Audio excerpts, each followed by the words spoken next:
If I had a name. No. All right, good afternoon, everyone. It is 1:04, and I'd like to call a meeting to order. Brenton, if you would do roll call, please. Ma'am. Dr. Baravecchio. Oh, actually, she's not here, but Lenora Robinson. yeah, Miss Robinson on her back. Miss Bazile, Present. Miss Crane, Here. Miss Egley. Yeah, Miss Guidry, she will not be here. Miss Hagan, Here. Miss Hano, Here. and Miss Harmon, Here. Miss Heimel, Miss Rocco here, Mr. Rivera. You have 6. You barely have a quorum. But you have a See quorum. that. No one can leave. Thanks. Can we go ahead and have you read our protocol, meeting protocols? Sure. So for committee members who are attending virtually, make sure that your camera is on and that you have your first and last name showing so you can be counted towards our quorum. Please keep your microphones muted unless you're called upon by the chairperson, and electronically raise your hand if you wish to speak, and then the chair will call on you and you can unmute. For attendees, once you are recognized by the chair, you will have your microphone unmuted and then you will be able to speak after that. For those of you that are in person, you can just raise your hand or acknowledge that you would like to speak, and the chairperson will call on you as well. Chat box is only to be used if you're making comments that are relevant to the issues that we are talking about. But we encourage all of you to raise your hand and request to speak. If you plan on typing in the chat and raising your hand, just make sure your comments are not duplicative. Raise your hand, don't just put it in the chat, or vice versa. Let's see. The order that we will go in as far as comments, we're going to go committee members that are here in person and then virtually will be allowed to speak. And then our public members that are here in person and then those that are participating virtually will then be allowed to speak. And then comments in the chat will be addressed last. If you are here in person and you're a member from the public, you can just raise your hand. And if you form a line at the end of the table, we'll know to cue you to be able to speak. And finally, no comments about a person's character will be allowed. We will ask you to stop. And if you do not, the chair can ask that you be dismissed from the meeting. Thank you. All right, moving on to the approval of our July meeting summary. Everyone should have read that already. It is attached to the agenda. If there are no objections to the summary, we can approve the summary by unanimous consent. Are there any objections? All right, seeing no objections, the April meeting summary is passed by unanimous consent. First up is our non-contractual updates. We're going to ask Julie Hagan from OCD, who will share with us updates from the department. Julie, would you care to get us started? Sure. So, because I usually have so many updates, last meeting, folks asked if I could send a report ahead of time. So you guys should have received my report ahead of time. So don't want to read this to everybody. So I'll talk and then I'll. Side note, if you are in person, her report is going to be at the very back of your packet. It won't be necessarily in order of what the agenda says, but it'll be added on. Oh, the back of your sorry. packet. I'll try to match the agenda next time. Pressure's on for January. Try. No, I usually send their packets out the Tuesday, the week before meeting. Yeah. And so but not a big deal. Well, and so just know that sometimes things move pretty quickly. So what's here may actually have changed a little bit from when I sent it to you. So I'll include those as well. But thank you for sending one. No problem. So the first kind of heading or update I have is on the Act 421 Children's Medicaid Option or TEFRA. I've been providing this committee with sort of the updates on applications, the number of approvals, pending reviews, denials, for a few meetings now. So I've continued to update that information as of, the information here is as of October the 7th. you can see that we've received 1,323 applications. And then I tried to break it down by percentages, so you guys could see sort of an idea of the number of approvals, denials, and then what's pending.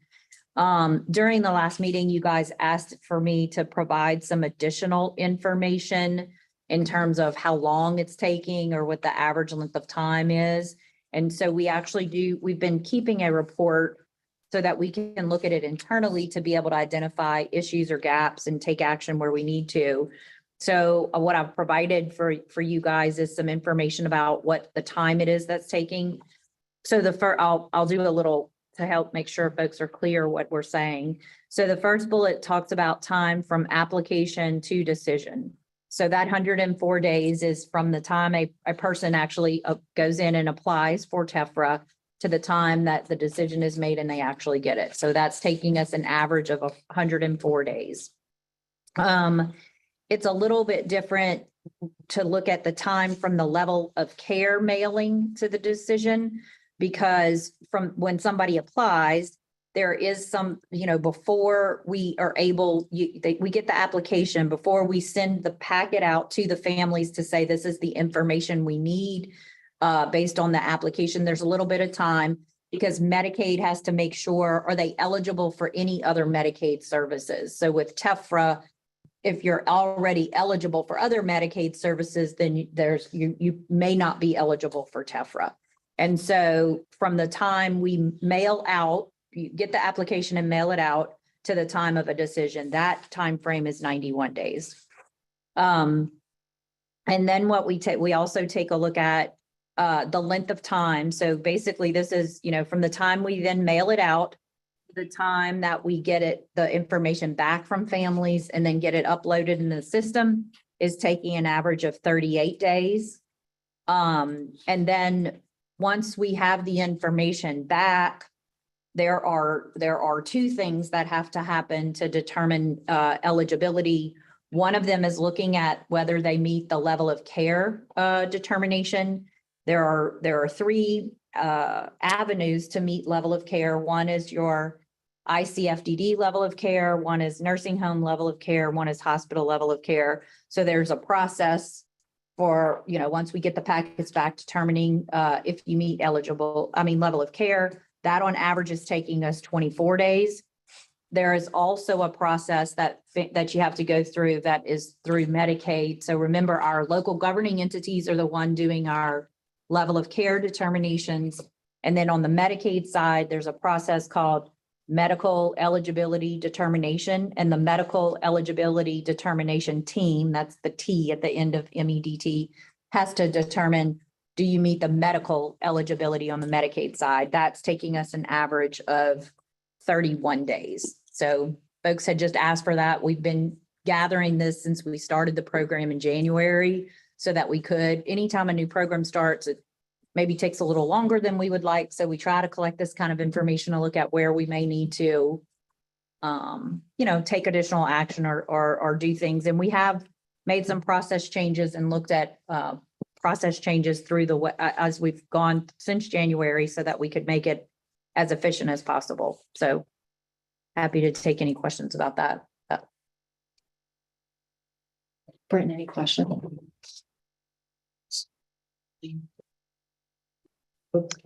Melinda Elliott has her hand raised.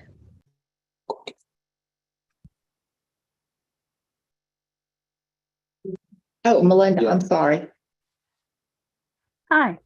So I'm looking at all these numbers of days. So like the 91 days, the 38 days, the 24 days, the 31 days, those are all subsets of the 104-day total. Yes, and that's all average time frame. So we, there's outlier, there's some that take less, some that take more. That's just your average time. When we look at all of across the 1,323 applications that we've received so far. But roughly it should take 104 days. That's the average amount of time. Yes. Okay, thank you very much. Uh-huh. Any more questions? Liz, Gary?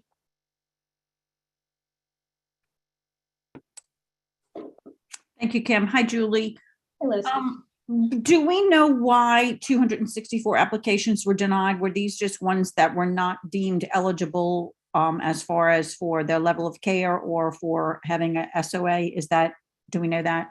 Yeah, it's either that they didn't meet either the level of care determination or the medical eligibility determination.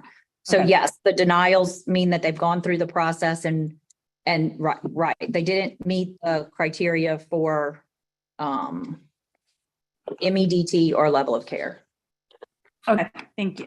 I guess we don't know ages on that to determine if maybe they will eventually, in other words, I guess, do they look at those applications to make sure that maybe they were too young to determine that they would have had a DD yet because they aren't showing enough of the guidelines for DD? Are those things that will be relooked at, or were parents like given that information back or just basically said, you're denied?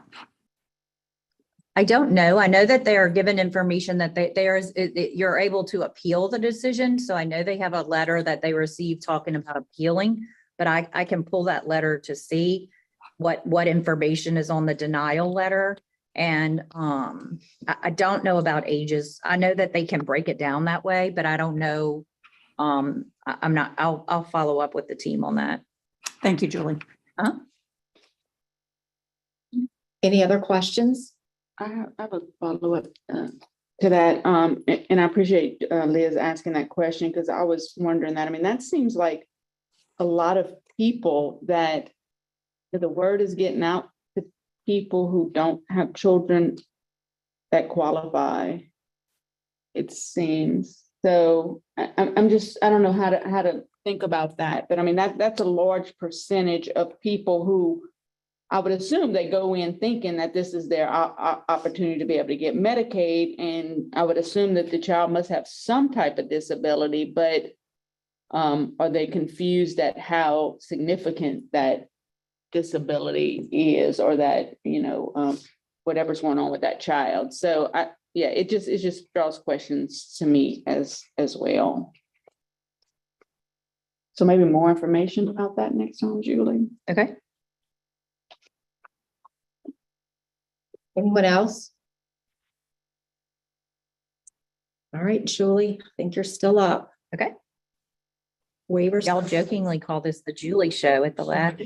So, all right. So, budget updates. We, in the budget for this year, we did have a transportation rate increase. I need to verify with my folks, but we had everything programmed on our end so that those rate increases for transportation should have started for those services that don't require a waiver amendment. So some of the in our supports waiver, transportation was billed as a separate service. So we're having to actually make a waiver amendment. But in the row in the now, instead of there being providers being able to bill, the rate before was $12 for non-wheelchair accessible transportation, $20 for wheelchair accessible transportation. That's now a flat $20 round trip per day. So those increases should have taken effect or will be taking effect by the end of this year. And then on the supports waiver, we are working now to get that amendment in place so that we'll be able to start that a separate billable service for transportation in the supports waiver as soon as we get that waiver amendment through. For early steps, we also had some rate increases. And so there was a 30% rate increase for early steps provider services. There was a 40% rate increase for case management. There was also the changing of the case management from a unit basis to an hourly basis. So it's going to take us a few months to get that change done to make it the flat rate, but we still gave the commensurate 40% increase on the unit base while we're trying to work on changing it to flat rate billing. So some of our early step services go through Medicaid and some of them go through our OCDD budget. On the Medicaid side, there's only 6 services on the Medicaid side. So we were able to get those in place and providers saw the rate increase in their pockets at the end of August. And that paid the difference in the previous rate and the current rate retroactively from July 1 to current. On our OCDD side, we have 30-something services, so it's just a little more complex in the billing system. But by the end of October, the providers, early steps providers will receive a retroactive payment from July 1 through October, and then moving forward, it will be at the new rate for early steps. A couple of legislative updates. House Concurrent Resolution 38 has asked us to study services or gaps in services for people with intellectual and developmental disabilities and co-occurring behavioral health concerns. We put that work group together. They've started meeting. There will be a report that will be going to the legislature that includes, the systems analysis that was conducted and any recommendations that they have. We're on target with that. We're also studying House Concurrent Resolution 39 and House Concurrent Resolution 40. One asked us to study barriers to hiring direct support workers, and the other asked us to study the cost of providing nursing services. We are also on track, and we've done a survey of our provider agencies. We've started our analysis of that survey, and we are on track, and we'll provide a report to the legislature within the designated timeline for those reports. There's also House Concurrent Resolution 14, studying the voting rights of folks with disabilities. I'm on that. I'm happy to serve with my co-DD council person, Jill Kano. We get to see each other in person sometimes for those meetings. I don't really have much to report out. That group's just kind of starting to get together and really kind of, they're more giving us information about just the voting process in general. So they're having fairly regular meetings, but we're not at the point of recommendations yet. And then Acts 450 and 366 related to comprehensive dental services for people with IDD. We have tried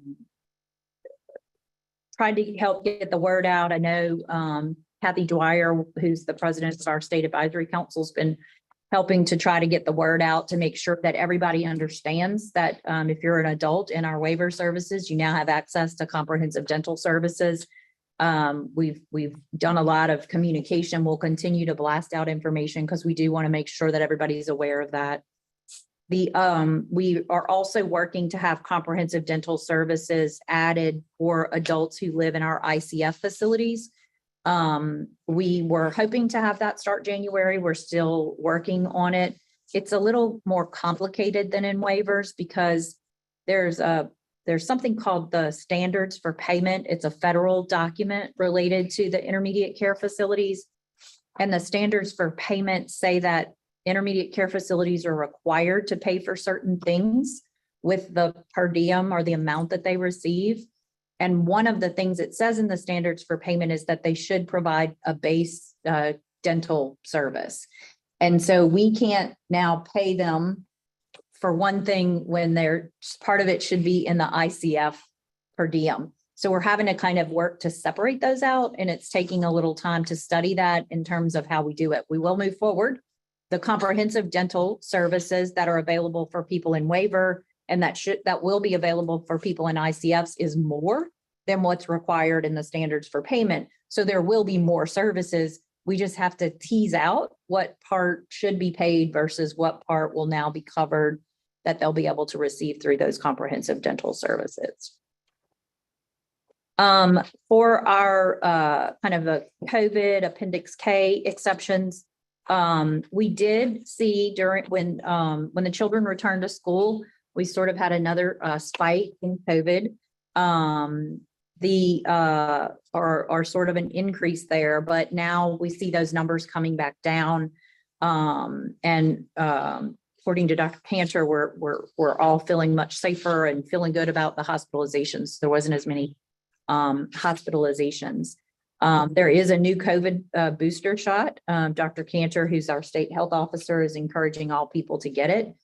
There's also, and this is not specific to COVID, they watch, I'm definitely not an epidemiologist. I don't even know that I can say the word, but what they're saying is we've had a relatively low flu cases over the last several years. I mean, some of that's because we were in isolation and had our bases covered, but when we look to some of the other countries, like specifically Australia and some, normally what happens with them and their flu season kind of comes to us later. And so we are seeing other countries having spikes in flu, more serious flu. So we're definitely trying to help get the word out that people should consider not only a COVID booster, but also a flu vaccine this year. And the new COVID booster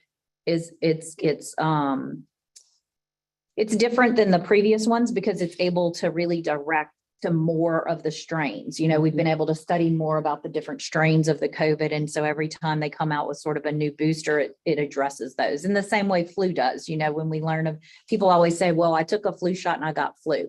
But the shot only can cover certain strains, and there's some strains that it doesn't detect. And so, but they're able to get that science down a lot better now. So we really are encouraging folks. The other thing we're seeing is that the flu's coming earlier in those other countries. So we would anticipate, you know, we don't usually get bad till it gets really cold, but we would anticipate it might be sooner. So Dr. Cantor was also encouraging all of us to get our flu shots earlier, right now, as a matter of fact, to try to help protect. We were just talking about this. I always love trying to explain the federal public health emergency, but October the 13th was when the federal public health emergency was scheduled to end. On October 13th, Health and Human Services, which is the federal government who is able to proclaim the federal public health emergencies, they extended it another 90 days. And so the federal public health emergency is now scheduled to go through mid-January. Where it gets really confusing is that they said that they would tell us 60 days before the public health emergency ended. So they could still come back in November and say, hey, in November, it's going to really end this time in January. If we don't hear from them in the middle of November, then we would anticipate we won't hear anything again until January. And then in January, they can say, it will go another 60 days or another 90 days and it'll end, or in January, they could just extend for another 90 days. So there's tons of moving parts. The biggest reason why we all are watching this so very closely for us in OCDD, it's because we have a lot of things that we've allowed to happen differently or been given permission to do differently because we're under a federal public health emergency. And those things will need to, not all of them will end, but some will end, some will continue, but we'll have to get CMS approval for anything we want to do differently. We have approval for those exceptions to go 6 months after the end of the federal public health emergency. So with this current extension through January, those exceptions and flexibilities that we have in place can go through June. And then we'll see if they do some extension in January, then that deadline will change. The important thing about that is people, and we will be having a large webinar around January to explain for families exactly what's going to happen. So this is what was in place, you know, kind of before the emergency. These are the changes we made during COVID. And this is what it's going to look like, or the things you're able to do or not able to do after the emergency, so we want people to be able to start talking and considering in their planning how it might affect them personally and what thoughts they may need to give to those things. We have been meeting. There's been 2 topics that were really important to our stakeholders. One was right now, family members can be paid caregivers. Before the public health emergency, if you were a family member who lived outside of the home, you could be a paid caregiver. But if you were a family member who lived in the same home or a legally responsible relative, you could not be paid to provide direct support services. During the COVID health emergency, we've removed that, and we've had a lot of family members who've been providing services. And so we've made changes to our waiver that will allow family members to continue to do that, but we have put some guardrails and safeguards in place that will need to be considered. And so we've been hearing from a work group that included representatives of people with disabilities, family members of people with disabilities. We have a member from the Developmental Disabilities Council staff. We have local governing entities, support coordinators, and provider agencies who are all kind of helping inform us. It's more listening sessions as we look at what processes we need to put in place, because CMS does have certain regulations and things you have to consider when family members are paid caregivers. So we've been working with that group. We've had a lot of great feedback from them on that. And we're now in the process of looking at what our ultimate process change will be. We've also had another work group looking at virtual visits and how we use telehealth or virtual visits during the pandemic, and if there's things that we would want to be able to continue afterwards. So done a lot of work on that. And again, at the January meeting, if you guys would like me to, I'll have a lot more information about where we sort of landed on those final decisions from the input that we received from those work groups. And then I'll also share opportunities that we'll have for, we want people to know, we want people to be able to plan. And so we want to get the word out. We want to do webinars. We want to do whatever we can to make sure everybody really understands what it's going to look like when we do get to that after the federal public health emergency. The last time I was here, I gave updates on our American Rescue Plan Act funds. And some folks asked if I would give a little more information about what each one of those categories was. So I tried in the report to explain a little more about the particular activity. And so the first activity is our START model. I let you guys know what that acronym stands for. Basically, we're trying to get a team of experts into Louisiana to help us further. I mentioned earlier, we have that HCR 38 work group, but this is a group of national subject matter experts to help us really do a study and make recommendations for how to address the needs of people who are in crisis, who have intellectual and developmental disabilities and behavioral health concerns. We had to get a contract with them. We're almost at the point of having the contract approved. So we're hoping that come January, that team they actually come in person to your state and they interview stakeholders. So we'll definitely be doing some outreach to try to get different folks who can come in and talk to them about their experiences with the system or thoughts or any recommendations there. Some of the other ones, the technology first and the value-based payment model, I gave you guys some additional information. I don't really have much to update on those two particular items. We're still kind of in the planning phases there. The community practitioners training, we've partnered or are in the process of partnering with the Louisiana Dental Association. They have 2 conferences a year where they have most of the dentists, they have to get continuing education units to keep up their dental license.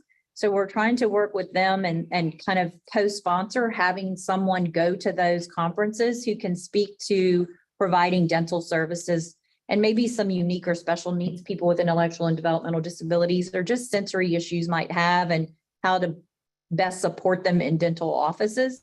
And so we're very close to being able to do that. We're hoping we can figure that out for their December conference. And then I think they have another one around June. So we will use some funding to do that. We do also had permission to do a rate increase for support coordination. I believe that we've gotten all of that programmed. So there will be a 30% rate increase for support coordinators.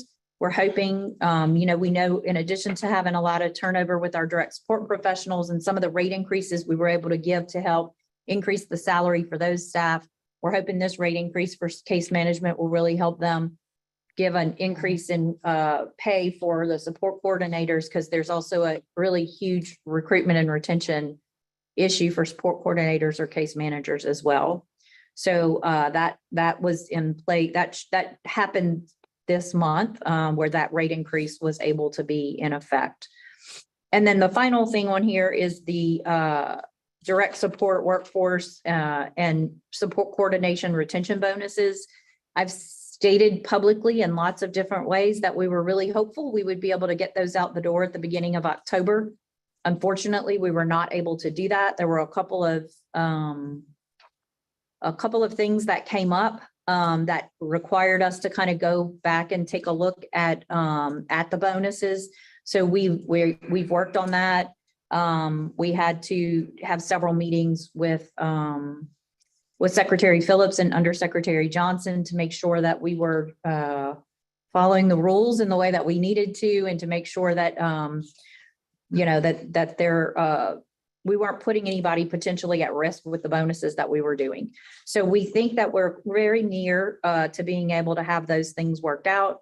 And but I'm not gonna, again, people all the time like me to give a date. And then when I give a date and it doesn't work out, then I think we've logged over 400 calls to our office about people saying, from workers or providers saying, hey, where's my bonus? You said it was coming in October. And so, we're trying to help get the word out. We're still working to try to do that as expeditiously as we can. But again, we need to make sure some of these things that have come to our attention are addressed before we get those bonus payments out the door. We will still do bonus payments. They're coming. We're not stopping them, but we just need a little bit more time to figure that out. I don't know if you want me to stop. I think you guys had also asked me about self-direction and the enrollment process, but I don't know if, before I go there, if you want me to stop and take any questions about the first part of my report. I'm going to totally take questions first. Anybody have questions for Julie? There are no questions in the chat. Bambi? I just want to make a comment about the voting, at HCR 14.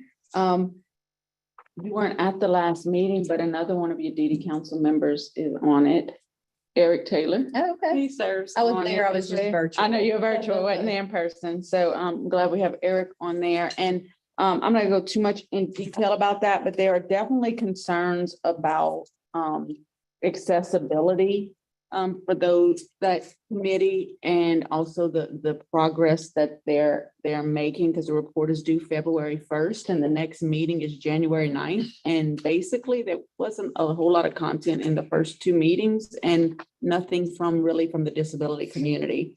So I think, Lillian Dejon is also, where some officers serving on there. The majority of the council is of this task force are people with disabilities. So I'm hoping that they'll be able to maybe get the leadership of that council to really look at and value the voices of people with disabilities and those experiences. So I just want to share that with the group. And then I'm also on HCR 38, and I just wanted to give, just to say that Dr. Brandy Kelly, Julie, is just phenomenal, as you know, and she's doing a really great job of leading that group, and I'm looking forward to seeing some good outcomes from that group as well. Any more questions? Jill Hano has her hand raised. Jill? I just have to say that Bambi was like reading my mind, because the first two, not that trying to like complain by any means, but to echo Bambi, the report's due in February, and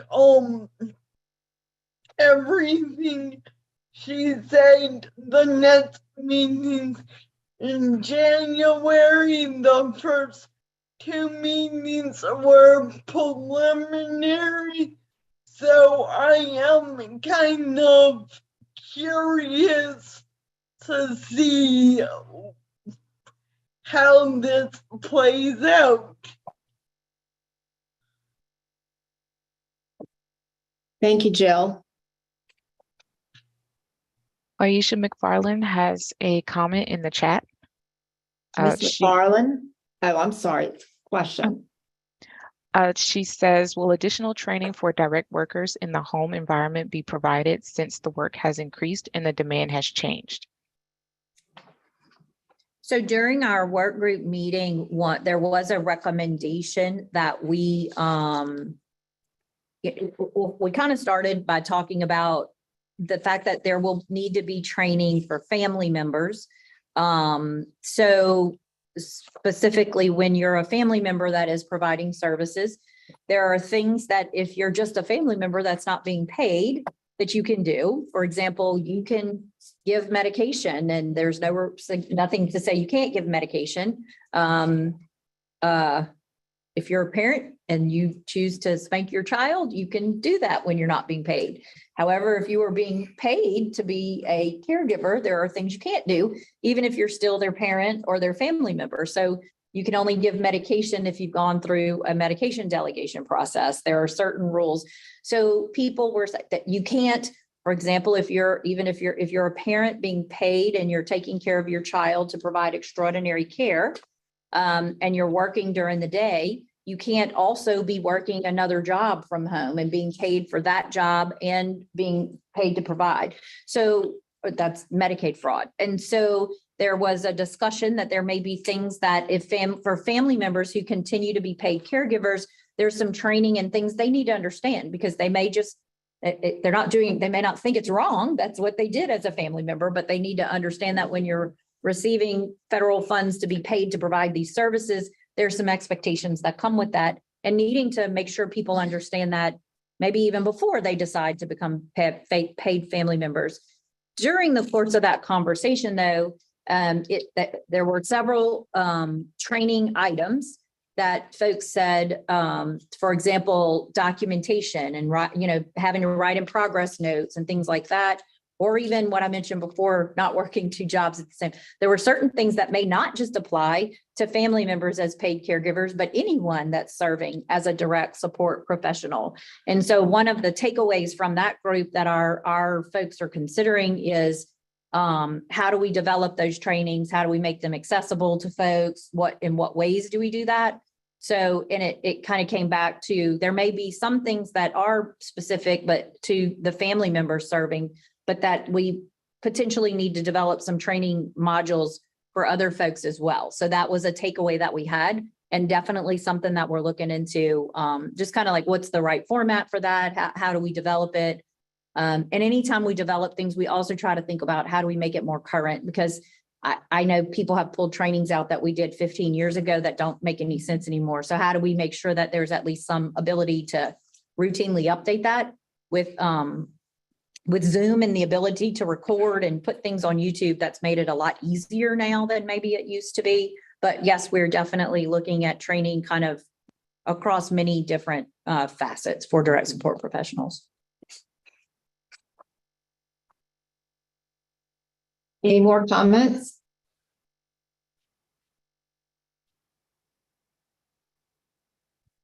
There are no comments in the chat. Well, it looks like in the, There are in the Oh. Q&A.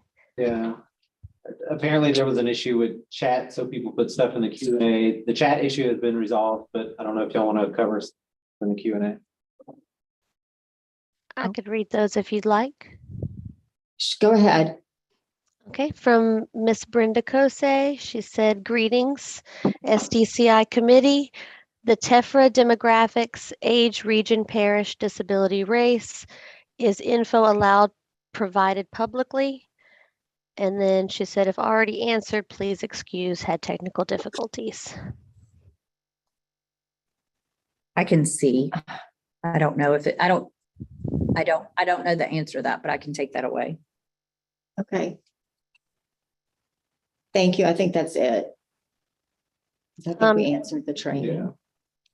There's another question from Miss Yaisha McFarland. She She put said- that one in the chat. We just Oh, answered that perfect. one. All right, then you're good to go. All right. Julie, I think you're done. Well, just real quick, just to say, the folks did ask me about the self-direction, like what is the process for self-direction enrollment? So I'm certainly not going to read, I think that's another 6 pages or so. But I did include for folks in the information, this is pulled from our self-direction manual, sort of what is the enrollment process and what is the process that folks go through to be able to get enrolled in self-direction. I think someone had also asked, like, what is the specific time frame it takes to do that? And there's nothing in place that says anything right now about this is how long it takes. And when I talked to my folks, they said the range is pretty significant in terms of how long it takes, because there's things that are impacted, like when you move to self-direction, you have to hire your own staff. And so there's certain things that have to be put in place. And so the timing is really sort of very dependent on each individual's circumstance. But I did provide information on what the process for enrollment looks like. So just sharing that. That's in the report as well. Yes, sir. I'm sorry, yes. I'm sorry. I got questions. You were speaking about families working with people that's on the waiver service. Do y'all have things set in place that if you think something going on with a family member working with a person with a disability? Yes. So if you have a family member if there's a family member that will provide services or be paid to provide services, that has to be in the person's plan of care or their individualized support plan. And there is a process, for reviewing that. We also, from the committee, and one of the processes that we're trying to work out, there were people on the committee who felt strongly that we needed to have a way to make sure that it's what the person receiving services wanted, regardless of if they're able to communicate using words or other means of communication. And so we are looking at putting a process in place whereby there will be a conversation with the person receiving services, with the family member not present, so we can make sure that it's really what the person wants. And if they have any concerns about that they're able to have an opportunity to express those concerns without because it could get awkward, trying to have a conversation with your family member present if you have concerns. And so we will, as part of the process, we will build that into the process. Having the family member, what the federal government, the Centers for Medicaid, Medicare Services say is that if the family member is providing the services, then it has to be, and I quote, in the best interest of the individual. And so part of the discussion in the plan of care meeting needs to be, is the family member, is that in the best interest of the individual for the family member to do that? And if comfortable to say that, hey, I don't want you to be my family, I don't want you to be my paid caregiver, then by all means, the person can say that in the plan of care meeting, but there's a recognition that might be hard to do. So we'll build that in. So yes, if they had concerns about it, we will build that in. And if the person expresses concerns, then they won't be allowed to be paid family caregivers. One more question, Lord. I'm not trying to hold y'all up. But what if that person can't speak for itself and that family member is totally So what we've talked about is having a friend or an advocate or someone else, if they're not able to communicate, having someone who is not the family member present with them. We're trying to kind of figure that out. Some LGEs have like a peer support parent. So there are some resources out there to try to help find someone if they're not able to communicate in some way those concerns, but that will also be part of the process. He was looking for something to protect them. Yes. Even if they can't speak and stand for this. Absolutely. Okay. Trying to help find an advocate that can help make that clear if that's what they want. Okay, are there any more questions? Is that it? Like Melinda has her hand raised. Okay, Melinda? Thank you, Kim. So I want to go back to the self-direction. For any of these steps, there isn't any timeline, because that process for self-direction is pretty miserable. I know in many places it says that you should be able to get help from your support coordinator. I read the book and my support coordinator knew less than I did. It wasn't until finally 4 months into the process that I was pretty mad. And the director of the support coordination agency started working with me himself, that things started to move. And we even got to the point where it was to the Friday before the startup date on Monday, and some of the paperwork still hadn't been done yet. And God bless the LGE Division of Developmental Disabilities Director. He helped me because the Friday before the Monday that I was supposed to start with Acumen, paperwork still wasn't where it was supposed to be.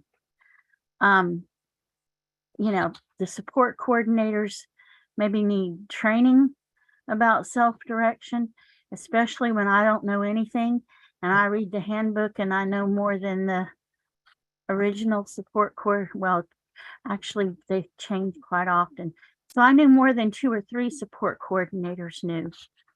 And there needs to be some timelines in some place. Because I worked hard for 4 months. It's not like I was lackadaisical about it. But again, that's just my 2 cents worth. Thank you, Melinda.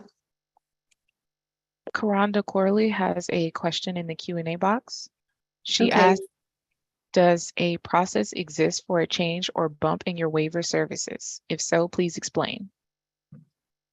Sure. So there is a process. There's the process is really originated just through a team meeting. So you should be having at least quarterly contact with your support coordinator. And if a person feels like the current supports that they're receiving are not meeting their needs, then there's a conversation that talks about what are the additional support needs that a person has. It may mean a bump in a waiver. It may mean just accessing services that you're not accessing now in your current waiver. So should be part of the planning process, part of your either annual plan or part of quarterly updates. But we do in all of our documents and in our trainings for local governing entities and support coordinators, it should be driven by the, conversations from the person receiving services or their support team if there's a need to increase. And so basically, if you are in a supports waiver or a children's choice waiver, and there's a level of review, if the team feels like you need more services, then the local governing entity is that first level of a review. There are documentations and justifications that have to be given and submitted to the local governing entities. The local governing entities are able to approve a move from children's choice or supports waiver into the residential options waiver. Within the residential options waiver, there's 4 kind of caps or 4 levels in the residential options waiver. They can also approve kind of moving from one level to another within the residential options waiver. And then if someone then needs to be able to move into the new opportunities waiver, that comes up to our state office through state office review.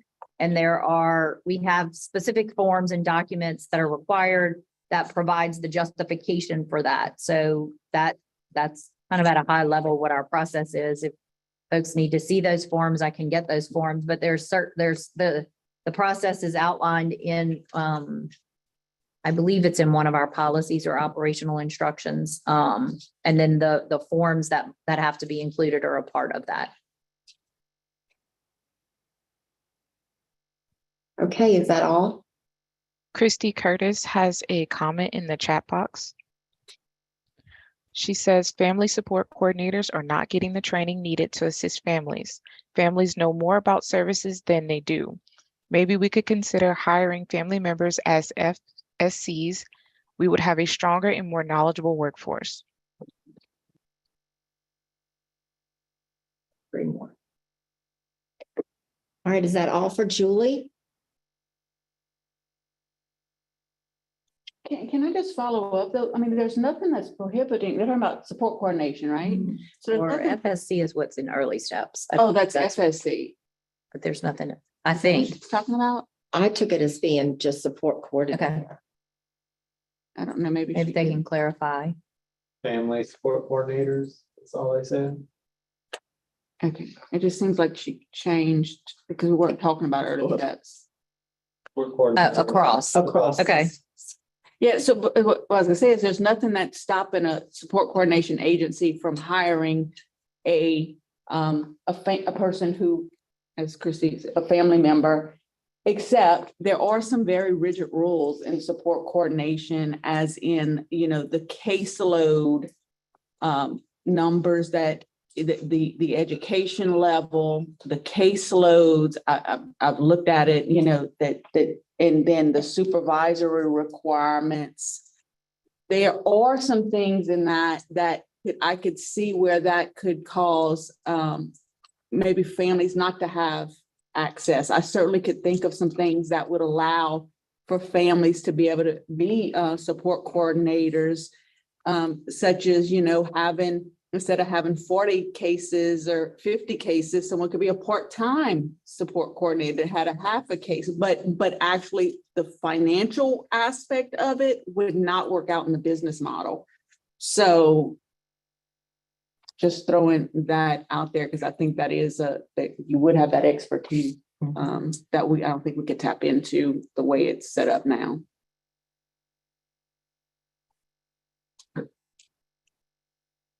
Another chat. Thank you. All right, Julie, I think. Okay. Are you done? I'm done. Done. Okay, we're going to move on to contractual updates. And we're going to have Ebony up first. Okay, so I'll be giving an update for partners in policymaking. If you have access to your status report, which is in the blue folder, it's activity 1.1.1, and it's covered on pages 1 and 2. The 7th and final partners in policymaking session for the class of 2022 took place in July. The speakers were Rashad Bristow, our chair, LaShawn James, Sol Hayes, and Kira Shute.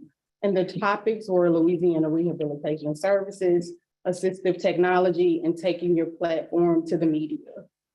The 2022 class concluded on July 12th with 19 graduates, and both the class of 2020 and class of 2022 participated in the graduation ceremony on July 13th. So there were 2 LADDC newses, one congratulating both those classes, and then one promoting recruitment for the new class for 2023. And those were issued on August 12th and August 22nd, as well as corresponding social media posts were posted on both Facebook and Twitter. The deadline for the application period was September 30th, and we received a total of 28 applications. 26 of those applicants were eligible and were pushed to the Partners Selection Committee, and they met on October 12th. Based on the suggestions from the Planning Committee in April, we're going to have single occupancy for the new class instead of double occupancy due to COVID and due to increased costs for speakers and travel and everything. The team selected 15 of those 26 applicants with 5 alternates, just in case it's determined that we're able to accept them more into the class based on our budget, which is $90,000. So more information will be shared about the actual applicants, because I know you all like to have demographic information at the January meeting. And then the last update I have for partners is that the partners coordinator position is currently vacant. And it's been advertised. We sent out an LADDC news on last Friday, October 14th. And the deadline to apply is Thursday, October 27th. So next Thursday is the deadline. If you guys know anybody that may be interested in the partners coordinator position, we ask that you please encourage them to apply. Again, the deadline is next Thursday, the 27th, and more information can be found on the council's website about the position. Are there any questions about partners?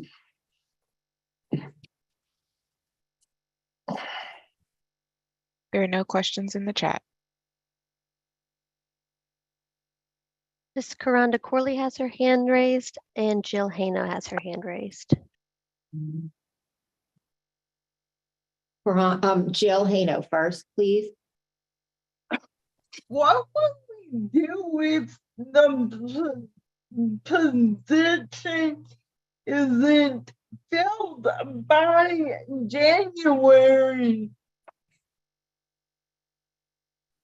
I'm sorry, I didn't hear your question, Joe. Can you say it one more time? It's not filled. January. If it's not filled by Right. January. So currently, we're doing everything in-house, Jill. So Hannah Jenkins, our administrative assistant, she's our new program monitor for partners. And she and I will take partners until we find a coordinator. Okay. And Korhanda.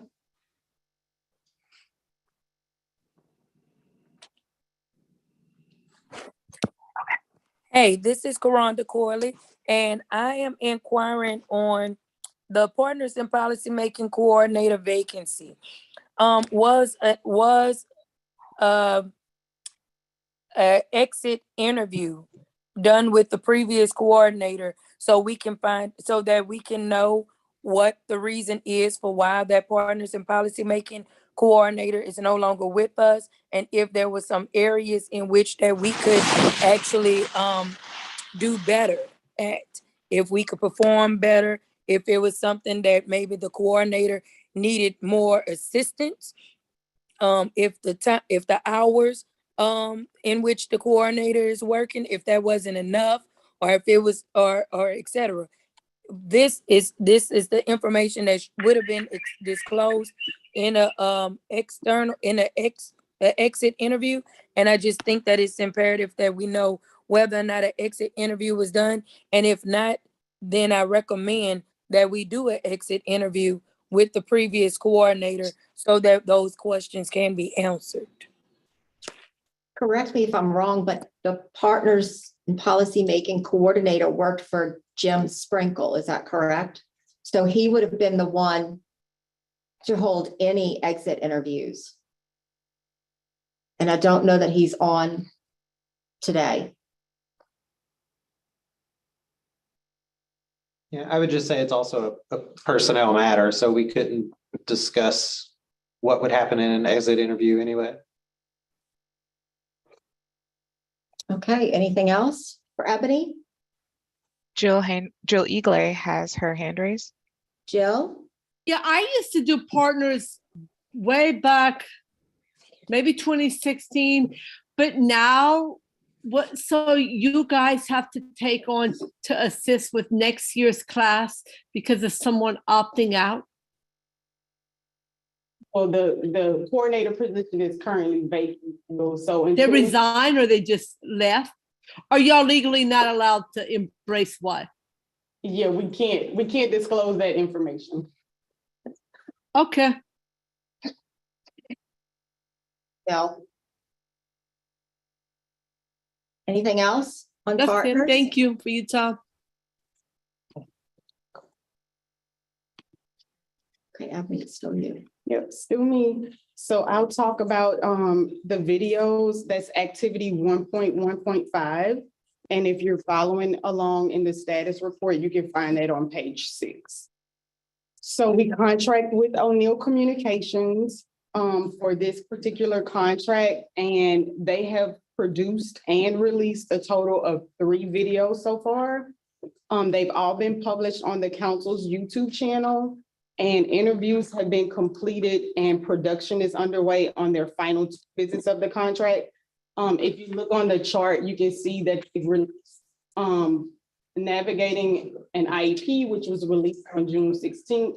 Partners in Policymaking, which was released on August 1st, and the History of Americans with Disabilities Act, which was released on August 26th.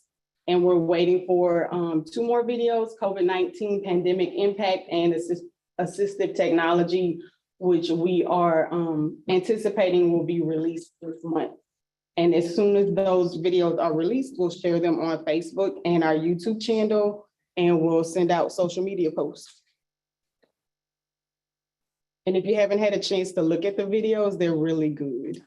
So I would encourage everybody to go and look at the videos if you haven't had a chance to yet.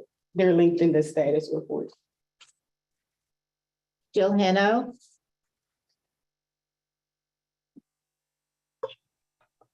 This is FY22, right? That you've released 3 videos so far in FY22, correct?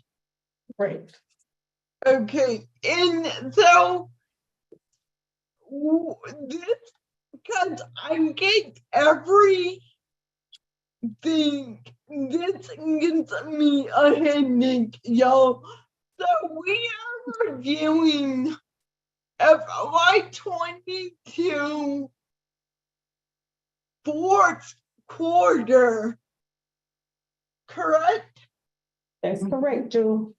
So these 3 videos were only in the fourth quarter, right? Not total. The June 16th one would have been in the 3rd quarter. Shut up. I knew that was wrong when I said that. Thank y'all. Thank you, Jill. But wait, I'm sorry. So is 3 videos in a fiscal year kind of low? Well, they have 2 more that's still gonna be covered under FY22, if that makes sense. So it'll be a total of 5. They just haven't released those because I think they had, for the assistive technology one in particular, there were some delays. Okay. So with the interview process, because they have to interview people, then it has to go in production where they edit those videos, and then they have to send them to us to make sure that everything looks good, or if we have any feedback for them, and then they're able to release them. So it's a process. Okay. So, but 5 videos is like average. I'll have to go back and look at how many videos they released last year, Jill. I can't recall like offhand. I'm going to say 7, but I could have just made that up. Okay, cool. Thank you, Ebony. You're welcome. Karonda Corley has a comment and question in the chat. Okay. She says, by being the fiscal operator over the agency, it is the DDC's legal obligation to conduct the exit interview or hire an external entity to conduct it. She also asked, how are we seeking individuals to be interviewed? She also asked, are the videos only on YouTube or are we posting them on the DDC website as well? And she asked, do we have a goal number regarding outreach, particular areas, etc.? So as far as how we thought individuals to be interviewed, there were, I know there was emails sent to the council members in particular if they wanted to participate in the videos. And these are specific videos. So if they don't, I guess if they don't have subject matter knowledge, they wouldn't be in those videos. So there was emails sent out to the council members. I'm not sure. And then there's recommendations. So as as we work with the contractor, we recommend individuals, let's say for the partners in policymaking, the current coordinator is in that video. So there are recommendations that we as council staff make to O'Neill Communications to include in those videos. But I think, if I'm not mistaken, emails were sent to council members if they wanted to participate in those videos. As far as the videos being posted on YouTube, I mean, we can post them on our website as well. They are on our website. Oh, they are on our website. So yes, they are. And do we have a goal number regarding outreach particular? I don't think that there's a goal number that's been set.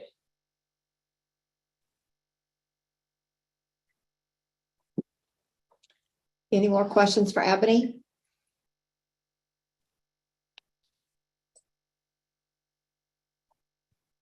There are no more questions in the chat. Ms. Corley?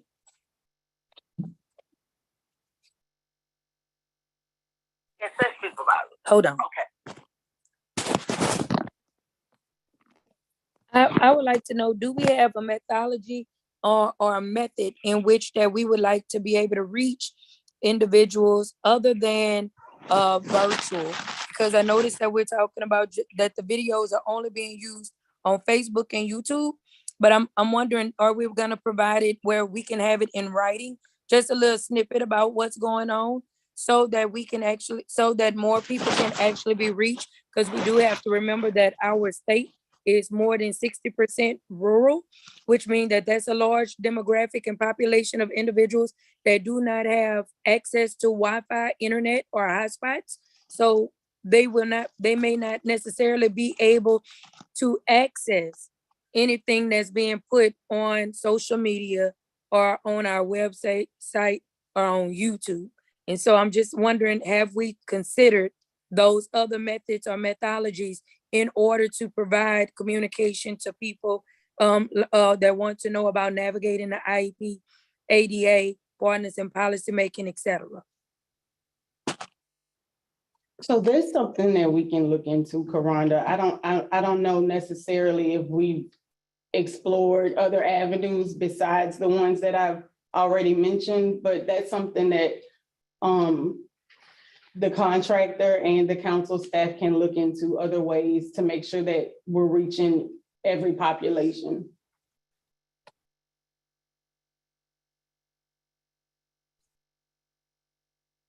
All right, is that all for Ebony?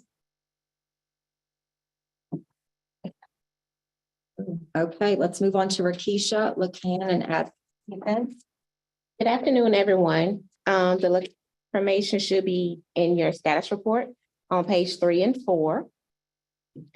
Just to give you a little bit of information, as of September of this year, LaCan has over 6,500 individuals registered for the council and LaCan listserv to receive information and action alerts related to the home and community-based services, HCBS, employment, education, and early intervention. Some of the breakdown of the advocacy activities. Since October the 1st, 8 HCBS action alerts were completed. 1,047 actions were taken. 8 education action alerts were completed with 930 actions taken. 105 participants attended 4 HCBS Yellow Shirt Days, and 52 participants attended 3 education Yellow Shirt Days. Region 2 recently hired a LaCan leader with the start date of October the 1st of this year. I would like to take this time to announce and welcome our newest leader, Miss April Hampton in Region 2. She's pretty much hit the ground running, so she's been doing pretty well. Region 9 currently has a LaCan leader position available. This position has been advertised, and those interested are definitely encouraged to apply. The job position can be found on the LADDC website. LaCan also continues to host 2 LaCan Leader Conference calls per month, which include updates on the current concerns and issues and development of strategies to better educate, maintain, support, and lead LaCan leaders. LaCan Summer Leader Training was held on August 18th of this year. LaCan leaders discussed ideas and strategies to recruit, retain, engage, and teach members. The leaders also discussed things that can be done during the legislative off session or season. Also during the months of July and August, leaders hosted regional community input membership meetings in each region. Leaders discussed the outcomes of the 2022 legislative session, the legislative process, and asked members to provide input on the council's 2023 legislative advocacy agenda.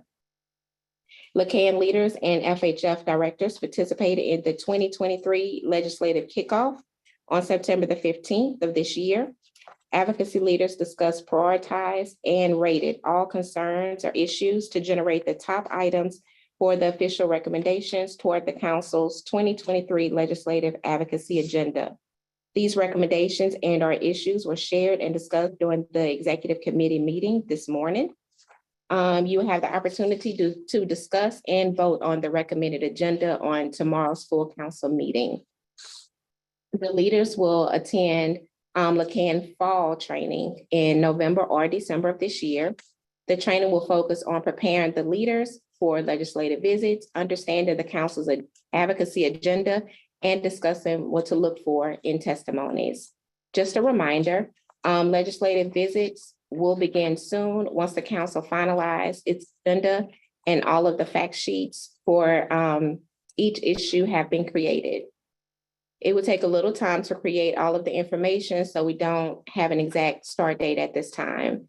In the near future, information about the legislative visit teams will be sent out to all council members. This lists the parent and self-advocate council members, the LaCan leader and FHF director with everyone's contact information from each region. It will also list regional delegations and those on the key committees. Please don't forget to follow up with LaCan leader about making visits. They will also be following up with you guys as well. Remember, our goal is to see all key legislators first. Also be on the lookout for LaCan member meetings. Typically, once the agenda is set, LaCan leaders will begin hosting meetings to educate members on the agenda and activities. Also, they will begin planning their hybrid roundtables, which will occur across the state beginning in late January through mid-March. Do anyone have any questions, comments, concerns?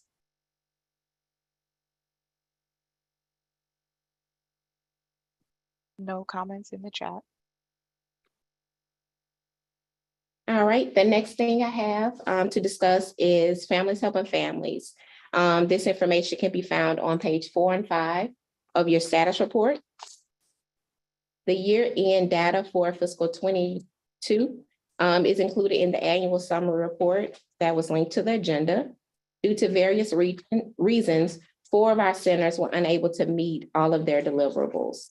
For Region 1, they were unable to meet the deliverable for grassroots advocacy training, completing at least 25 outreaches, identifying 6 individuals to attend legislative visits, and at least 2 legislative visits completed by the FHF director.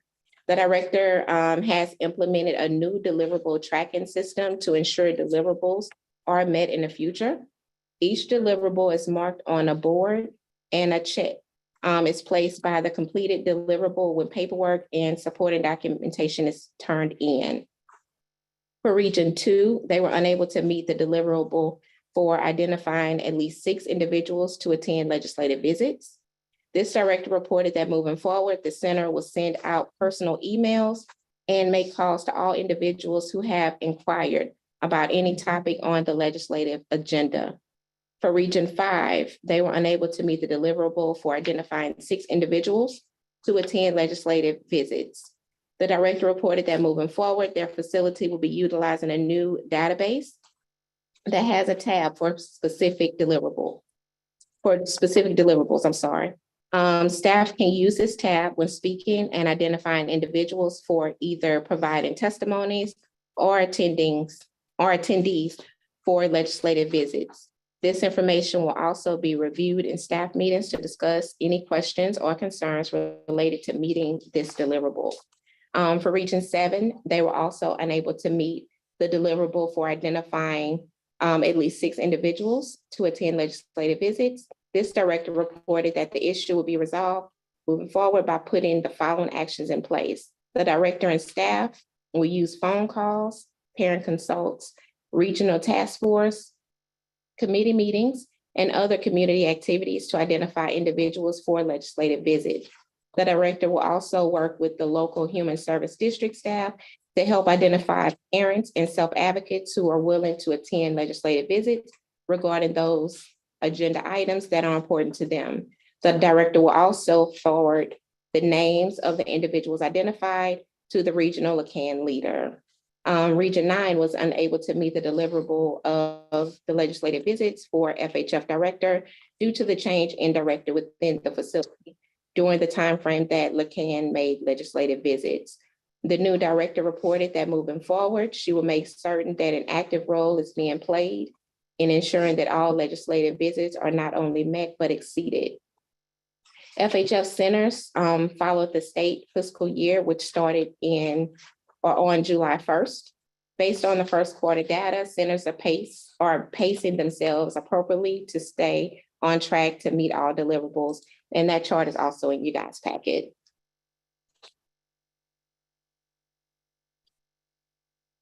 Any questions or comments for Keisha?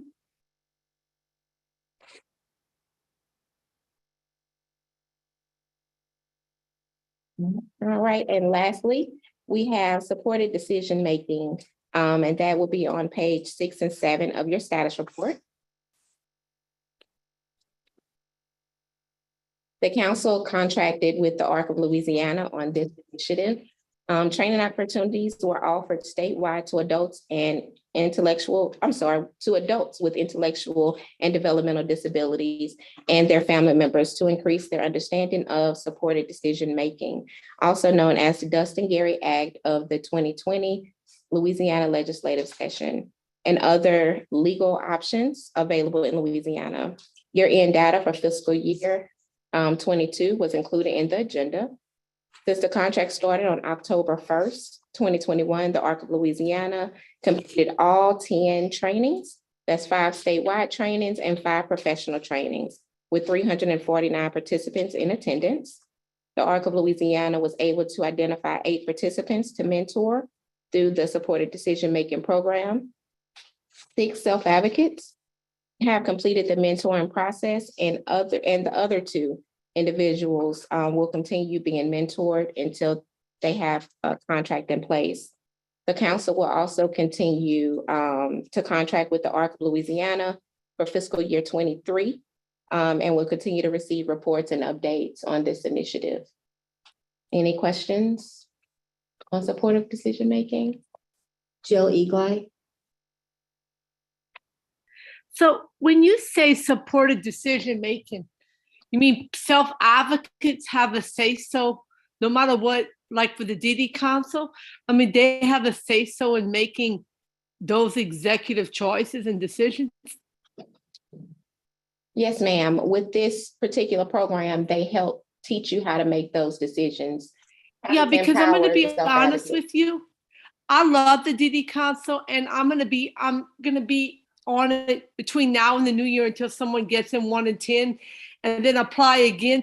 But the thing is, when I did this years ago, and anytime I felt like as a self-advocate leader, I wanted to say so, I felt like I didn't have support at the time, because then I would go take a break and I would get emotional. And I feel that self-advocates should be the force of the DD Council, and that the DD Council staff should support them and represent them, because sometimes it's hard to do. Yes, ma'am, and that's definitely understandable. We'll definitely do our best to support anything you need moving forward. Just let us know. Whatever you need, we'll be there for you, Ms. Jill. Thank you. You're welcome.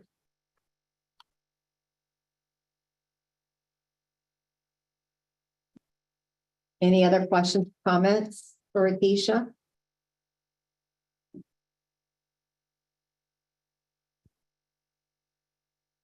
Ms. Corley?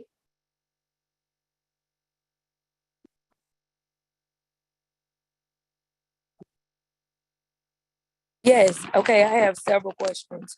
My first question was in regards to Yellow Shirt Day. Are we gonna have just a yellow shirt day? Like we used to have where we all showed up at the Capitol? I know during COVID, we all did it virtual, but we have not had one like that since Mr. Sean Fleming left the DD Council.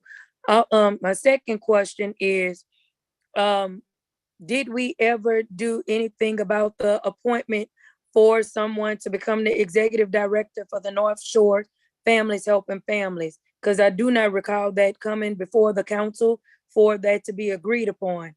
Third, supported decision-making stuff. I see that we have a lot of the training dates, but I noticed that none of that training date information was accessible for individuals like in Region 2. So I'm asking if there will be another training session and how will we disseminate now information regarding these sessions so that individuals can actually attend? Because we do also have to think about that those individuals that were impacted and affected by the hurricanes and other natural disasters, access to internet. So are we providing any trainings in person as well? So I'm asking those questions to make sure that we are reaching our individuals with disabilities and their families in a very prudent and methodology way that is accessible to all.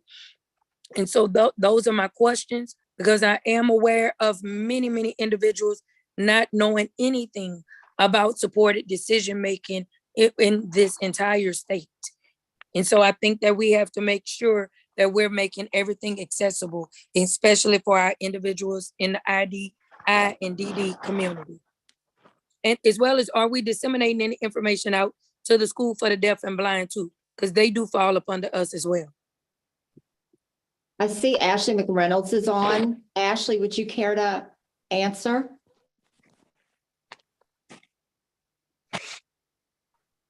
Hey, this is Ashley. So we do it several different ways to advertise for the trainings. For the statewide trainings that are for individuals with disabilities and their family members, we created flyers that we shared on the ARC of Louisiana social media, People First of Louisiana social media.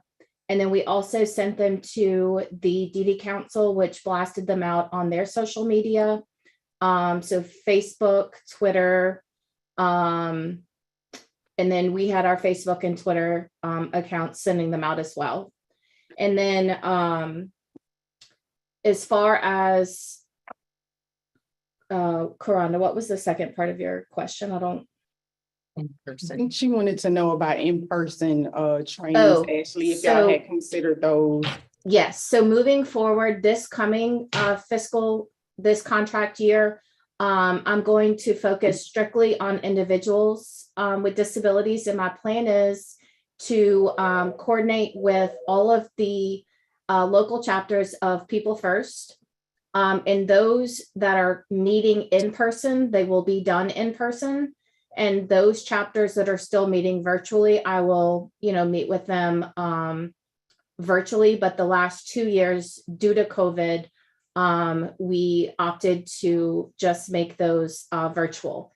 If you go on our website, we have resources, we have recordings that are available for anybody to access. So you can go back and watch one of the trainings. We also have all of the resources that after the completion of the training and the surveys that I send out to all of the participants.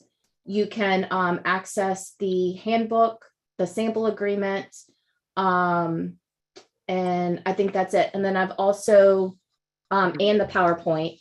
And then I have, when I turn in my report in November for October, I've worked on several different one-page documents that will be uploaded and shared. So you'll be able to access those new documents here in November. Thank you, Ashley. To address the question of the North Shore Families Helping Families Executive Director, That decision does not come before the council. North Shore Families Helping Families has a board that chooses their executive director. So we don't participate in that process. It was just announced to us who the executive director is, and it is Miss Karen Artis, if anybody was interested. And with regard to Yellow Shirt Days, I assume, Ms. Corley, you're talking about Disability Rights Day, because we did have Yellow Shirt Days last year. We had quite a few of them. With regards to Disability Rights Days, or DRD is what we used to call it, that actually stopped a couple of years before Sean Fleming ever left the council. That didn't end when he left. The council actually voted some years ago, I want to say it was maybe 2016, to stop funding Disability Rights Day and no longer make it an activity, because the ultimate goal of Disability Rights Day was to bring advocates to the Capitol, to connect with legislators, and to be able to advocate on the behalf of people with developmental disabilities. And while visually it may have appeared that that goal was accomplished, it actually was not being accomplished, because what we found out is people were just trying to get a lot of people there in yellow shirts, but the actual conversations were not happening between the people and legislators. We were not actually affecting any sort of change on that particular day. So it was a large expense that the council was taking on for very little benefit. So it was decided that we would host more Yellow Shirt Days and not focus on Disability Rights Days. And I don't remember the exact year. I have 2016 in my head. It might have been 2017. But it was a few years prior to any of previous leadership leaving and prior to COVID. Jill Hano.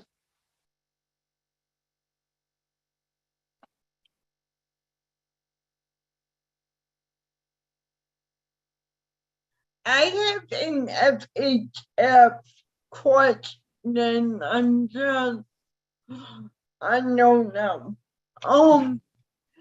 So how many of our 9 centers met their deliverables, Rashika? 5. 5 of the 9 were able to meet them. Yes.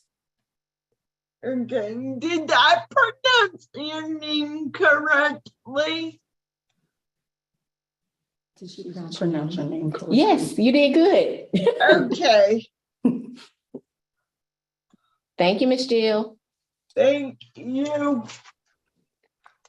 See, Franklin, if I had the status report. No problem. Just kidding. Ms. Okay. Karan Corley has a question in the chat box. Okay. Thank you.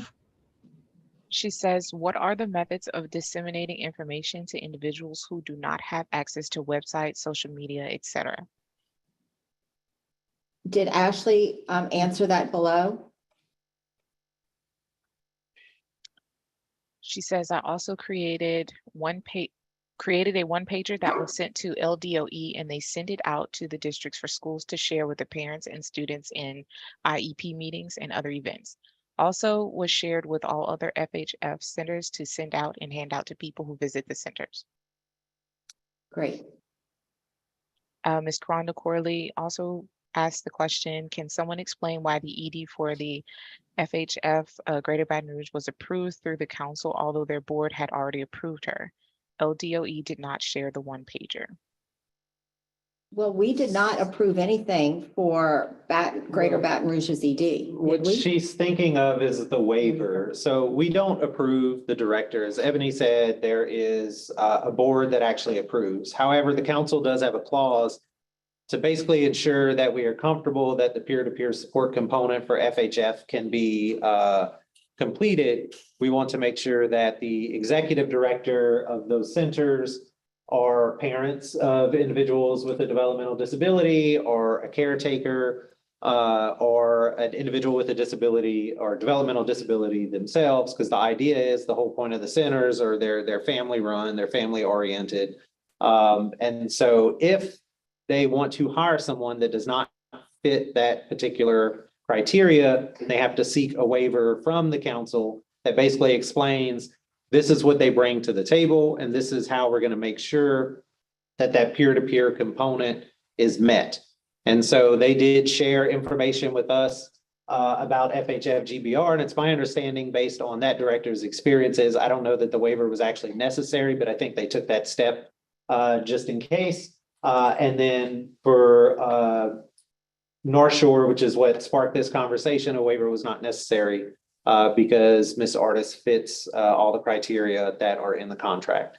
So we do not approve a director, but if they are unable to fulfill certain parts of the contract, they can seek a waiver from the council. And the people that approve that waiver would be the executive committee, which is where the FHF GBR waiver conversation was had.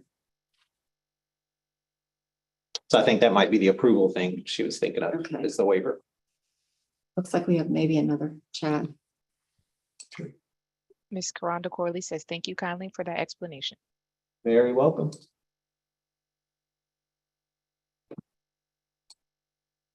All right, Rakisha, is that all for you? That's it. Thank you very much. Now we'll move on to Brenton. All right, so we only have 2 left. Great. First is the first responder pilot, or the first responder training. That's on page 16. If you're following in this nifty document I have pulled up here. We go to page 16 for you. So many pages. Which is not numbered. They are on top. Yeah, it's at the top under the title there.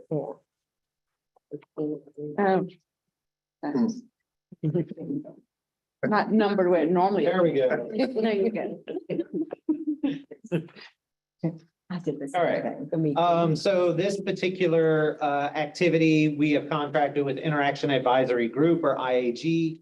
And so they are doing trainings for our first responders. So that's not just law enforcement, it's also inclusive of fire and rescue, EMTs, anyone that would be considered a first responder.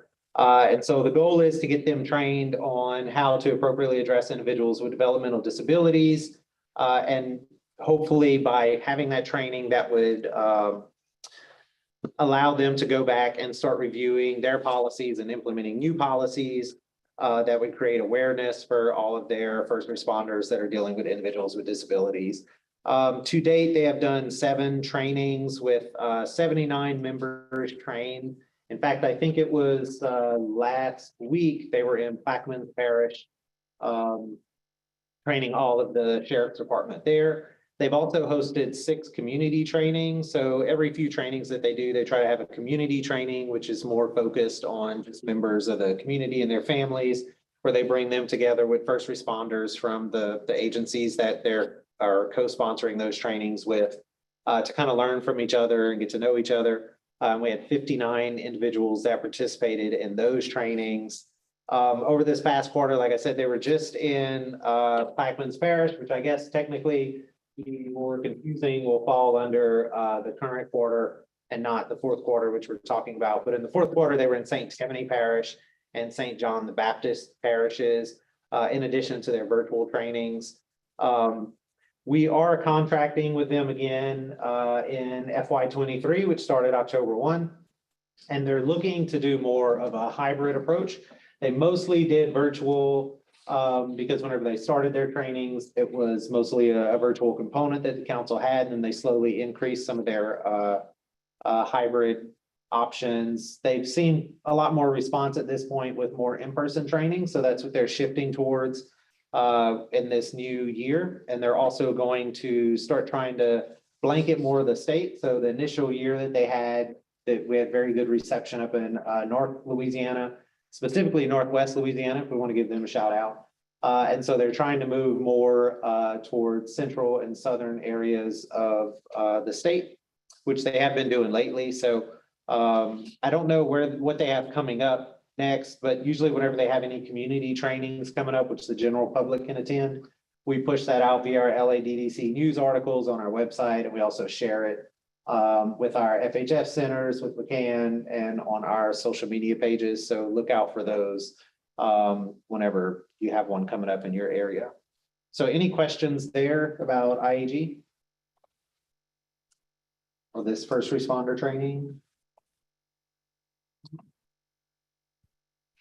Ms. Karanda Corley just has a comment in the chat. She says, congratulations to Karen. She's a wonderful advocate and will ensure our community is informed. Great, I would agree. Okay, so moving on, I'll also say we do miss having Karen as our Region 9 leader. So whoever decides to take on that task will have large shoes to fill. But they will get to work with Karen closely as she's the new director out there, so that'll be helpful. Moving on to our last activity, which is the emergency preparedness and response training. It's on page 17 of the status document that I did show you, but I pulled up the actual training flyer that went out. We have contracted with Niagara University. This is our second year to establish a training program on emergency preparedness and response. And so they target individuals that have a responsibility in emergency planning, preparedness, response and recovery, specifically as their roles pertain to individuals with disabilities and their families. So we had a training that was done in June in the New Orleans area. And that was at capacity with 35. There had 21 that participated in the 2-day training with 14 not in attendance, and then 4 that participated in the half-day training. So every time that they come and do a training, they have 2 options that you can attend. You have the 2-day training, which usually is geared more towards professionals and folks that have active role in emergency preparedness and response. And then they have a half-day training, which a lot of times we get families and self-advocates and other members of the community that'll attend, just get a more of an understanding of their own planning and how all of this relates to them. They did a training in Pineville in September. And so there were 14 individuals that attended that training for the 2-day and 11 that participated in the half-day. And there were 10 registrants that were no-shows. I did ask them a little bit about the no-shows, and apparently this is common throughout the other states that they deal with as well. Just people, they sign up and they register and they end up not showing. There's not really much we can do about that other than what's already being done, which is to send the reminders and make sure that people understand, hey, you've signed up. I keep forgetting y'all are here. I'm looking at the camera. I'm like, I've got all these people behind me. Sorry. So what can we do? Some of it is, can we offer some sort of financial penalty, which we can't really do. It's kind of hard for us to go back and say, hey, we're going to charge you for not showing up for various reasons. So outside of the reminders that we keep doing, but I say all that to say, if you are interested in attending any of these trainings, then you go and it says that the registration is full. If you go back and look at these flyers that we push out, they always provide this information here. If you need an interpreter, if you have questions. This is Carrie Newman. She is their program manager, and that's her contact information. I would say it's probably a lot easier to get her via email than by phone. But I would still reach out even if you want to attend and it says it's booked, especially if you are on the council or you're a contractor with the council or something. It's always good to kind of name drop who you are. Just they might be able to squeeze you in even if it's full, because sometimes there are restrictions depending on the location that they're at. That did work for me. I know it did work for Jill. No, it did. It did. Yep. They can usually squeeze you in. So yeah, reach out if for some reason it says it's full, reach out and see if they can make an exception for you. They may have that opportunity. They are coming to Baton Rouge in a couple of weeks, November 9th through 10th. And that is the flyer that you see here. That is linked in our agenda, so you can go and you can register. Bambi, you have a question? So I think the issue, that's great that you're saying we could reach out to her, but I think they should not put the cap, like, because if somebody registers, oh, it's full, okay, and then you go on about your business, like they say that they have this much people over two trainings not show up. Mm-hmm. So they should push that up higher. I mean, I've attended both of them. Right. You're hogging all the spots. No. I did not register. They're actually very appreciative that you go to all of them. Yeah. But I did not register to Pineville because I saw what happened in New Orleans. And I was like, I'm just going to show up and somebody's got to tell me to leave, which I knew they weren't going to tell me to leave. But I didn't want to take a spot for that very reason. Yeah, Because I saw how much they had absent in New Orleans, which New Orleans was a smaller place. Pineville was a bigger place. I went in the afternoon where everybody was there, so I didn't even realize that it was only 14 for the full and 11. I saw 25 people and I was like, oh, this is very good. yeah.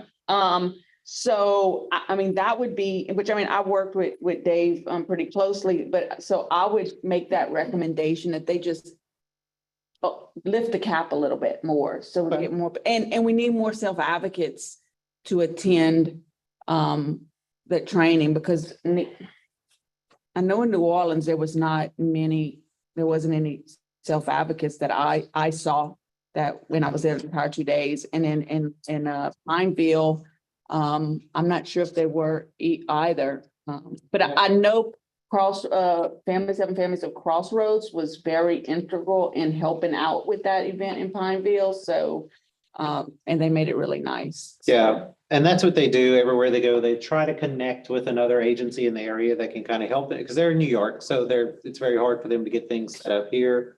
Like for instance, in Baton Rouge, they've connected with the Red Cross. And also Baton Rouge is a hub, so there's a lot of other folks that are helping them put on this training. I can pass along the information about the cap. I know the cap is there because they have a certain amount that makes the class easier and comfortable to handle, as opposed to too many people. Because there are also tasks for some people, depending on which training you opt to participate in, where there are some follow-ups that you will have to do, because the idea is they want to be able to track the progresses that are happening after you go through this training. This is a FEMA approved training, and once you leave, everybody has a task. And so I do think I can pass that information along. Hopefully it helps. But Baton Rouge, November 9th through 10th at the American Red Cross. Their goal this year, that's going to be the first training that they have going on for FY23. I think their goal is to have at least 3 or 4 more, because I think they were trying to shoot for 4 or 5 trainings total for this year. I think there actually was a lot of demand in the New Orleans area. They may actually consider trying to hit that area again if they've covered other areas of the state. But yeah, so if you're interested in the training, if you go to the agenda, all the information is there about the training, kind of some of the information about what they cover. It'll also talk to you about, let's see, it's further down here. Inclusive planning and active participation specialist. That's the one that requires some follow-up after the 2-day training course, where you'll be reporting back about some of your efforts that you've made here in the state. So I encourage anyone to come around. I have mentioned other areas like Lafayette and Lake Charles to try to cover. I know Monroe is still, like that northeast corner is still up for grabs too. So we'll see what's going to happen in the coming year. And we did, or not we, y'all, the council increased their budget, so they were able to offer more trainings this year than last, because last year was only two trainings. Any questions for Brenton? Jill Hano has her hand raised. Jill?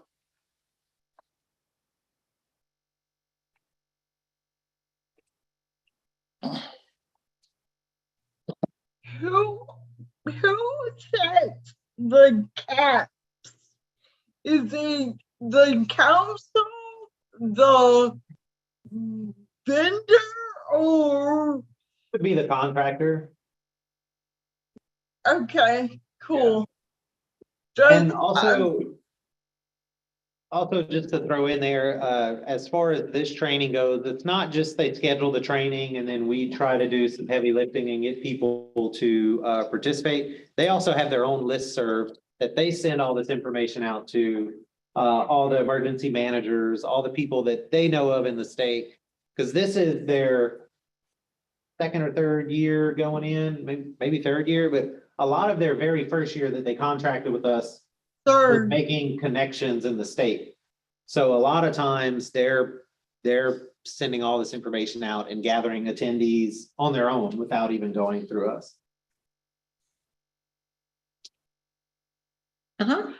So there, whenever because I did register for it, and they did say there's a $50 no-show fee. Yes, so that's in there. They haven't collected on it yet, though, because we're in a situation where they are a public university and they can't go and collect the money. And for our budgeting purposes, it would make things ultra difficult in our lives if we collected that money. That's not to say we would never do it. We just have to figure out a way to make that happen. So, yeah. All right, anything else for Brenton? Anything in the chat?